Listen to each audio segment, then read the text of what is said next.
بسم اللہ الرحمن الرحیم۔ معراج کا واقعہ جو ہے اس میں تو کسی کو کوئی اختلاف نہیں ہے۔ تاریخ میں ہاں ضرور اختلاف ملتا ہے ہمیں کہ کس تاریخ میں ہوا تھا، آہ، تو اسی سے ریلیٹڈ آج کی یہ ویڈیو ہے، ویڈیو نہیں آڈیو ہے، اور اس میں پوری تفصیل میں آپ لوگوں کو بتاؤں گا کیا کیا ہوا تھا۔ آپ صلی اللہ علیہ وسلم کو طائف کے دعوتی سفر سے واپسی پر جسم و روح کے ساتھ بیداری کی حالت میں مسجد حرام سے مسجد اقصی اور پھر وہاں سے ساتویں آسمان سدرۃ المنتہا، جنت و جہنم اور جہاں تک اللہ تعالیٰ نے چاہا ان مقامات کی سیر کرائی گئی۔ اس سفر کو اسراء معراج کہتے ہیں۔ معراج کی تاریخ میں علماء کا اختلاف ہے اور کئی اقوال کتب میں مذکور ہیں۔ معراج کے واقعے کا اجمالی خلاصہ جو ہے وہ میں آپ لوگوں کو بتا دیتا ہوں۔ آپ صلی اللہ علیہ وسلم حضرت ام ہانی رضی اللہ تعالیٰ کے مکان میں استراحت فرما رہے تھے۔ یہ حضرت ام ہانی جو نا آپ کی پھوپھی تھیں کہ یکا یک چھت پھٹی اور جبرائیل امین اترے۔ ان کے ہمراہ اور دیگر فرشتے بھی تھے۔ آپ صلی اللہ علیہ وسلم کو جگا کر مسجد حرام لے جایا گیا۔ وہاں آپ کے سینہ مبارک کو چاک کر کے کلب اطہر کو آب زمزم سے دھویا گیا۔ بعد ازاں آپ کی سواری کے لیے ایک بہشتی جانور لایا گیا اور مسجد اقصی کی جانب روانہ ہوئے۔ اس راستے میں آپ کو عجائبات دکھلائے گئے۔ مختلف اقوام اور مختلف لوگ اپنے گناہوں کی وجہ سے مختلف سزاؤں میں مبتلا تھے۔ مسجد اقصی پہنچ کر آپ صلی اللہ علیہ وسلم نے انبیاء کی امامت فرمائی۔ اس کے بعد ملائکہ کی معیت میں آسمانوں کی جانب روانہ ہوئے، اور آسمانوں میں آپ نے مختلف انبیاء کرام حضرت آدم علیہ السلام، حضرت یحییٰ علیہ السلام، حضرت عیسیٰ علیہ السلام، حضرت یوسف علیہ السلام، حضرت ادریس علیہ السلام، حضرت ہارون علیہ السلام، حضرت موسیٰ علیہ السلام، حضرت ابراہیم علیہ السلام سے ملاقات فرمائی۔ بعد ازاں آپ کو سدرۃ المنتہا کی طرف بلند کیا گیا۔ اس مقام پر آپ نے جبرائیل امین کو اصلی صورت میں دیکھا، نیز اللہ جل شانہ کی تجلیات انوارات کا مشاہدہ کیا۔ یہاں سے مقام صریف الاقلام اور پھر مقام صریف الاقلام سے بارگاہ قدس میں پہنچے۔ وہاں بارگاہ الہی میں سجدہ بجا لائے اور بلا واسطہ کلام خداوندی سے سرفراز ہوئے۔ اسی موقع پر نمازیں فرض کی گئیں۔ یہاں سے واپسی پر آپ دوبارہ بیت المقدس میں اترے۔ وہاں سے براق پر سوار ہو کر صبح سے قبل مکہ مکرمہ پہنچے۔ یہ سفر معراج کا مختصر سا جو واقعہ ہے وہ میں نے آپ لوگوں کو بتا دیا، مختصر سا بالکل، ٹھیک ہے۔ اس کے اندر کوئی تفصیل نہیں ہے، جو نارمل جو آپ لوگوں نے سنی ہے چیزیں وہی چیزیں میں نے اس کے اندر آپ لوگوں کو جو ہے وہ ذکر فرما دی ہے۔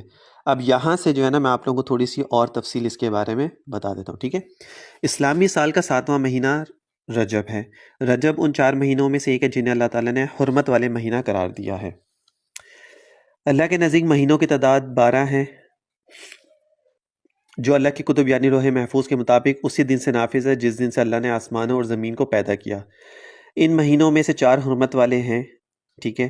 ان 4 مہینوں کی قرآن کریم میں نہیں ہے، یعنی اس کو بیان قرآن کریم میں نہیں کیا گیا، بلکہ آپ صلی اللہ علیہ وسلم نے ان کو بیان فرمایا ہے، اور وہ یہ ہیں ذی القعدہ، ذی الحجہ، محرم الحرام اور رجب۔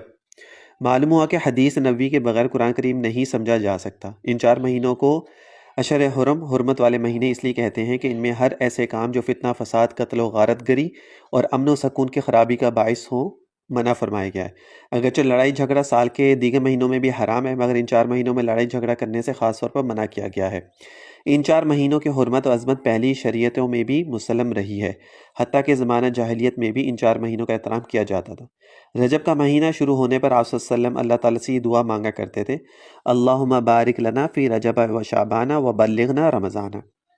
لہٰذا ماہ رجب کے شروع ہونے پر ہم یہ دعا یا اس مفہوم پر مشتمل دعا مانگ سکتے ہیں۔ اس دعا سے اندازہ ہوتا ہے کہ آپ صلی اللہ علیہ وسلم کے نزدیک رمضان کی کتنی اہمیت تھی کہ ماہ رمضان کی عبادت کو حاصل کرنے کے لیے آپ صلی اللہ علیہ وسلم رمضان سے 2 ماہ قبل دعاؤں کا سلسلہ شروع فرما دیتے تھے۔ ماہ رجب کو بھی آپ صلی اللہ علیہ وسلم کی دعائے برکت حاصل ہوئی، جس سے ماہ رجب کا کسی حد تک مبارک ہونا ثابت ہوتا ہے۔ ماہ رجب میں کسی خاص نماز پڑھنے یا کسی معین دن کے روزے رکھنے کی خاص فضیلت کا کوئی ثبوت احادیث صحیحہ سے نہیں ملتا۔ نماز روزہ کے اعتبار سے یہ مہینہ دیگر مہینوں کی طرح ہی ہے، البتہ رمضان کے پورے ماہ کے روزے رکھنا ہر بالغ مسلمان مرد اور عورت پر فرض ہے، اور ماہ شعبان سے بکثرت سے روزے رکھنے کی ترغیب احادیث میں موجود ہے۔ ماہ رجب آپ صلی اللہ علیہ وسلم نے کوئی عمرہ ادا نہیں کیا، اس بارے میں علماء مورخین کی آراء مختلف ہیں۔ کیا ہے یا نہیں کیا، لیکن اس میں بھی اختلاف ہے۔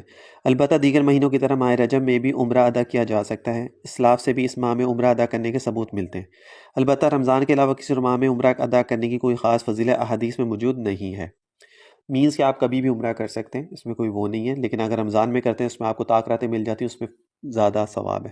اس میں آپ عبادات کرتے ہو، پھر حرم میں ہو، مسجد نبوی میں ہو، تو اس کی زیادہ فضیلت ہے۔ اس واقعے کی تاریخ اور سال کے متعلق مورخین اور اہل سیر کی آراء مختلف ہیں۔ ان میں سے ایک رائے یہ ہے کہ نبوت کے 12ویں سال 27 رجب کو 51 سال 5 مہینے اور 27 رجب کو 51 سال 5 مہینے کی عمر میں آپ صلی اللہ علیہ وسلم کو معراج ہوئی، جیسا کہ علامہ قاضی محمد سلمان منصور پوری رحمۃ اللہ علیہ نے اپنی کتاب مہر نبوت میں تحریر فرمایا ہے۔ اسرا کے معنی رات کو لے جانے کے ہیں۔ مسجد حرام مکہ مکرمہ سے مسجد اقصی کا سفر، جس کا تذکرہ سورۃ بنی اسرائیل سبحان الذی اسری بعبدہ لیلا من المسجد الحرام الی المسجد الاقصی میں کیا گیا ہے۔ اس کو اسرا کہتے ہیں، اور یہاں سے جو سفر آسمانوں کی طرف ہوا اس کا نام معراج ہے۔ معراج عروج سے نکلا ہے، جس کے معنی چڑھنے کے ہیں۔ حدیث میں عرج بھی یعنی مجھ کو اوپر چڑھایا گیا کا لفظ استعمال ہوا ہے، اس لیے اس سفر کا نام معراج ہو گیا۔ اس مقدس واقعے کو اسرا اور معراج دونوں ناموں سے یاد کیا جاتا ہے۔ اس واقعے کا ذکر سورۃ النجم کی آیات میں بھی ہے۔ پھر وہ قریب آیا اور جھک پڑا، یہاں تک کہ وہ 2 کمانوں کے فاصلے کے برابر قریب آ گیا، بلکہ اس سے بھی زیادہ نزدیک۔ اس طرح اللہ کو اپنے بندے پر جو وحی نازل فرمانی تھی وہ نازل فرمائی۔ سورۃ النجم کی آیات 13 سے 18 میں وضاحت ہے کہ آپ صلی اللہ علیہ وسلم نے اس موقع پر بڑی بڑی نشانیاں جو ہیں وہ ملاحظہ فرمائیں، اور حقیقت یہ ہے کہ انہوں نے اس فرشتے کو ایک اور مرتبہ دیکھا ہے، اس بیر کے درخت کے پاس جس کا نام سدرۃ المنتہا ہے، اسی کے پاس جنت المأوا ہے۔ اس وقت اس بیر کے درخت پر وہ چیزیں چھائی ہوئی تھیں جو بھی اس پر چھائی ہوئی تھیں۔ آپ صلی اللہ علیہ وسلم کی آنکھ نہ تو چکرائی اور نہ حد سے آگے بڑھی۔ سچ تو یہ ہے کہ انہوں نے اپنے پروردگار کی بڑی بڑی نشانیوں میں سے بہت کچھ دیکھا ہے، اور یہ واقعہ احادیث متواترہ سے بھی ثابت ہے، یعنی صحابہ، تابعین اور تبع تابعین کی ایک بڑی تعداد سے معراج کے واقعے سے متعلق احادیث مروی ہیں۔ انسانی تاریخ کا سب سے لمبا سفر۔ قرآن کریم اور احادیث متواترہ سے ثابت ہے کہ اسرا معراج کا تمام سفر صرف روحانی نہیں بلکہ جسمانی تھا۔ یہاں آپ صلی اللہ علیہ وسلم کا یہ سفر کوئی خواب نہیں تھا بلکہ ایک جسمانی سفر اور عینی مشاہدہ تھا۔ یہ ایک معجزہ تھا کہ مختلف مراحل سے گزر کر اتنا بڑا سفر اللہ تعالیٰ نے اپنی قدرت سے صرف رات کے ایک حصے میں مکمل کر دیا۔ اللہ تعالیٰ جو اس پوری کائنات کا پیدا کرنے والا ہے، اس کے لیے کوئی بھی کام مشکل نہیں، کیونکہ وہ تو قادر مطلق ہے، جو چاہتا ہے کرتا ہے، اس کے تو ارادے کرنے پر چیز کا وجود ہو جاتا ہے۔ معراج کا واقعہ پوری انسانی تاریخ کا ایک ایسا عظیم، مبارک اور بے نظیر معجزہ ہے جس کی مثال تاریخ پیش کرنے سے قاصر ہے۔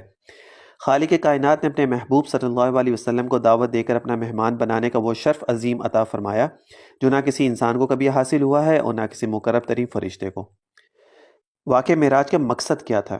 واقع معراج کے مقاصد میں جو سب سے مختصر اور عظیم بات قرآن کریم کی سورۃ بنی اسرائیل میں ذکر کی گئی وہ یہ ہے کہ ہم اللہ تعالیٰ نے آپ صلی اللہ علیہ وسلم کو اپنی کچھ نشانیاں دکھلائیں۔ اس کے مقاصد میں ایک اہم مقصد اپنے حبیب صلی اللہ علیہ وسلم کو وہ عظیم الشان مقام و مرتبہ دینا ہے جو کسی بھی بشر، حتیٰ کہ کسی مقرب ترین فرشتے کو نہیں ملا ہے، وہ نہ ملے گا۔ نیز اس کے مقاصد میں امت مسلمہ کو یہ پیغام دینا ہے کہ نماز ایسا محتمم بشان عمل اور عظیم عبادت ہے کہ اس کی فرضیت کا اعلان زمین پر نہیں بلکہ 7 آسمانوں کے اوپر بلند و اعلیٰ مقام پر معراج کی رات میں ہوا۔ نیز اس کا حکم حضرت جبرائیل علیہ السلام کے ذریعے نبی صلی اللہ علیہ وسلم تک نہیں پہنچا، بلکہ اللہ تعالیٰ نے فرضیت نماز کا تحفہ بذات خود اپنے حبیب صلی اللہ علیہ وسلم کو عطا فرمایا۔ نماز اللہ تعالیٰ سے تعلق قائم کرنے اور اپنی ضرورتوں اور حاجتوں کو مانگنے کا سب سے بڑا ذریعہ ہے۔ اس واقعے کی مختصر تفصیل یہ ہے کہ آپ صلی اللہ علیہ وسلم کے پاس سونے کا تشت لایا گیا جو حکمت اور ایمان سے پر تھا۔ آپ صلی اللہ علیہ وسلم چاک گیا تھا، پھر اس سے زمزم کے پانی سے دھویا گیا، سینہ چاک کیا گیا آپ صلی اللہ علیہ وسلم کا، اور پھر اس کو زمزم سے دھویا گیا، پھر اسے حکمت اور ایمان سے بھر دیا گیا، اور پھر بجلی کی رفتار سے زیادہ تیز چلنے والی ایک سواری یعنی براق لایا گیا جو لمبا سفید رنگ جو پایا تھا، اس کا قد گدھے سے بڑا اور خچر سے چھوٹا تھا۔ وہ اپنا قدم وہاں رکھتا تھا جہاں تک اس کی نظر پڑتی تھی۔ اس پر سوار کر کے آپ صلی اللہ علیہ وسلم کو بیت المقدس لے جایا گیا، اور وہاں تمام انبیاء نے حضور صلی اللہ علیہ وسلم کی اقتداء میں نماز پڑھی۔ پھر آسمانوں کی طرف لے جایا گیا، پہلے آسمان پر حضرت آدم علیہ السلام، دوسرے آسمان پر حضرت عیسیٰ علیہ السلام اور حضرت یحییٰ علیہ السلام، تیسرے آسمان پر حضرت یوسف علیہ السلام، چوتھے آسمان پر حضرت ادریس علیہ السلام، پانچویں آسمان پر حضرت ہارون علیہ السلام، چھٹے آسمان پر حضرت موسیٰ علیہ السلام، اور ساتویں آسمان پر حضرت ابراہیم علیہ السلام سے ملاقات ہوئی۔ اس کے بعد بیت المعمور آپ صلی اللہ علیہ وسلم کے سامنے کر دیا گیا، جہاں روزانہ 70,000 فرشتے اللہ کی عبادت کے لیے داخل ہوتے ہیں، جو دوبارہ اس میں لوٹ کر نہیں آتے۔ پھر آپ صلی اللہ علیہ وسلم کو سدرۃ المنتہا تک لے جایا گیا۔ آپ صلی اللہ علیہ وسلم نے دیکھا کہ اس کے پتے اتنے بڑے ہیں جیسے ہاتھی کے کان ہوں، اور اس کے پھل اتنے بڑے بڑے جیسے مٹکے ہوں۔ جب سدرۃ المنتہا کو اللہ کے حکم سے ڈھانکنے والی چیزوں نے ڈھانک لیا تو اس کا حال بدل گیا۔ اللہ کی کسی بھی مخلوق میں سے اتنی طاقت نہیں کہ اس کے حسن کو بیان کر سکے۔ سدرۃ المنتہا کی جڑ میں 4 نہریں نظر آئیں، 2 باطنی نہریں اور 2 ظاہری نہریں۔ آپ صلی اللہ علیہ وسلم کے دریافت کرنے پر حضرت جبرائیل علیہ السلام نے بتایا کہ باطنی 2 نہریں جنت کی نہریں اور ظاہری 2 نہریں فرات اور نیل ہیں۔ فرات عراق اور نیل جو ہے مصر میں ہے۔ اچھا، اب وہاں پہ فرضیت نماز۔ اس وقت اللہ تعالیٰ نے ان چیزوں کی وحی فرمائی جن کی وحی اس وقت فرمانا تھا، اور 50 نمازیں فرض کی۔ واپسی پر حضرت موسیٰ علیہ السلام سے ملاقات ہوئی۔ حضرت موسیٰ علیہ السلام کے کہنے پر آپ صلی اللہ علیہ وسلم نے چند مرتبہ اللہ تعالیٰ کے دربار میں حاضر ہوئے اور نماز کی تخفیف کی درخواست کی۔ ہر مرتبہ 5 نمازیں معاف کر دی گئیں، یہاں تک کہ صرف 5 نمازیں رہ گئیں۔ حضرت موسیٰ علیہ السلام نے اس پر بھی مزید تخفیف کی بات کہی، لیکن اس کے بعد آپ صلی اللہ علیہ وسلم نے کہا کہ مجھے اس سے زیادہ تخفیف کا سوال کرنے میں شرم محسوس ہوتی ہے، اور میں اللہ کے اس حکم کو تسلیم کرتا ہوں۔ اس پر اللہ تعالیٰ کی طرف سے یہ ندا دی گئی، میرے پاس بات بدلی نہیں جاتی ہے، یہاں میں نے اپنے فرضیہ کا حکم باقی رکھا اور اپنے بندوں سے تخفیف کر دی، اور میں ایک نیکی کا بدلہ 10 بنا کر دیتا ہوں۔ غرض یہ کہ ادا کرنے میں 5 ہیں اور ثواب میں 50 ہی ہیں۔ معراج کے موقع پر آپ صلی اللہ علیہ وسلم کو 3 انعام ملے۔ وہ کون سے تھے؟ اس موقع پر آپ صلی اللہ علیہ وسلم کو 3 انعام دیے گئے۔ حضور صلی اللہ علیہ وسلم کو اللہ تعالیٰ سے انسان کا رشتہ جوڑنے کا سب سے اہم ذریعہ یعنی نماز کی فرضیت کا تحفہ ملا۔ حضور صلی اللہ علیہ وسلم کا اپنے امت کی فکر اور اللہ کے فضل و کرم کی وجہ سے 5 نمازوں کی ادائیگی پر 50 نمازوں کا ثواب دیا جائے گا۔ سورۃ البقرہ کی آخری آیت آمن الرسول سے لے کر آخر تک عنایت فرمائے گی۔ اس قانون کا اعلان کیا گیا کہ حضور صلی اللہ علیہ وسلم کی امت کے شرک کے علاوہ تمام گناہوں کی معافی ممکن ہے، یعنی کبیرہ گناہوں کی وجہ سے ہمیشہ عذاب میں نہیں رہیں گے بلکہ توبہ سے معاف ہو جائیں گے، یا عذاب بھگت کر چھٹکارا مل جائے گا، البتہ کافر و مشرک ہمیشہ جہنم میں رہیں گے۔ اب معراج پہ اللہ تعالیٰ کا دیدار ہوا۔ زمانہ قدیم سے اختلاف چلا آ رہا ہے کہ آپ صلی اللہ علیہ وسلم شب معراج میں دیدار خدا بندی سے مشرف ہوئی یا نہیں، اور اگر رویت ہوئی تو وہ رویت بصری تھی یا رویت قلبی تھی، یعنی آنکھ سے دیکھا یا دل سے۔ البتہ ہمارے لیے اتنا مان لینا انشاءاللہ کافی ہے کہ یہ واقعہ برحق ہے، یہ واقعہ رات کے صرف ایک حصے میں ہوا، نیز بیداری کی حالت میں ہوا ہے، اور آپ صلی اللہ علیہ وسلم کا یہ ایک بڑا معجزہ ہے۔ اچھا، قریش کی جانب سے تکذیب اور اس پر حجت قائم ہونا۔ رات کے صرف ایک حصے میں مکہ مکرمہ سے بیت المقدس جانا، انبیاء کرام کی امامت میں وہاں نماز پڑھنا، پھر وہاں سے آسمانوں تک تشریف لے جانا، انبیاء کرام علیہ السلام سے ملاقات، اور پھر اللہ جل شانہ کے دربار میں حاضری، جنت و دوزخ کو دیکھنا، مکہ مکرمہ تک واپس آنا، اور واپسی پر قریش کے ایک تجارتی قافلے سے ملاقات ہونا جو ملک شام سے واپس آ رہا تھا۔ جب آپ صلی اللہ علیہ وسلم نے صبح کو معراج کا واقعہ بیان کیا تو قریش تعجب کرنے لگے اور جھٹلانے لگے، اور حضرت ابوبکر صدیق کے پاس گئے۔ حضرت ابوبکر صدیق نے فرمایا کہ اگر انہوں نے یہ بات کہی ہے تو سچ کہا ہے۔ اس پر قریش کے لوگ کہنے لگے کہ کیا تم اس بات کی بھی تصدیق کرتے ہو؟ انہوں نے فرمایا کہ ہاں، میں تو اس سے بھی زیادہ عجیب باتوں کی تصدیق کرتا ہوں، اور وہ یہ کہ آسمانوں سے آپ کے پاس خبر آتی ہے، اسی وجہ سے ان کا لقب صدیق پڑ گیا۔ اس کے بعد جب قریش مکہ کی جانب سے حضور صلی اللہ علیہ وسلم سے بیت المقدس کے احوال دریافت کیے گئے تو اللہ تبارک و تعالیٰ نے بیت المقدس کو حضور صلی اللہ علیہ وسلم کے لیے روشن فرما دیا۔ اس وقت آپ صلی اللہ علیہ وسلم حتیم میں تشریف فرما تھے۔ قریش مکہ سوال کرتے جا رہے تھے اور آپ صلی اللہ علیہ وسلم جواب دیتے جا رہے تھے۔ سفر معراج کے بعض مشاہدات۔ اس اہم و عظیم سفر میں آپ صلی اللہ علیہ وسلم کو جنت دوزخ کے مشاہدے کے ساتھ مختلف گناہوں کے احوال بھی دکھلائے گئے، جن میں سے بعض گناہوں کے احوال اس جذبے سے تحریر کر رہا ہوں کہ ان گناہوں سے ہم خود بھی بچیں اور دوسروں کو بھی بچنے کی ترغیب دیں۔ اس کے اوپر میں نے ویڈیو بھی بنائی ہے، آپ وہ ویڈیو بھی دیکھ سکتے ہیں، ٹھیک ہے۔ معراج کی جو سزائیں ہیں، جب آپ سے گئے جو لوگ جو سزائیں مل رہی تھی وہ کون کون سی تھی اور کس وجہ سے دی جا رہی تھی، اس میں بھی آپ دیکھ سکتے ہیں۔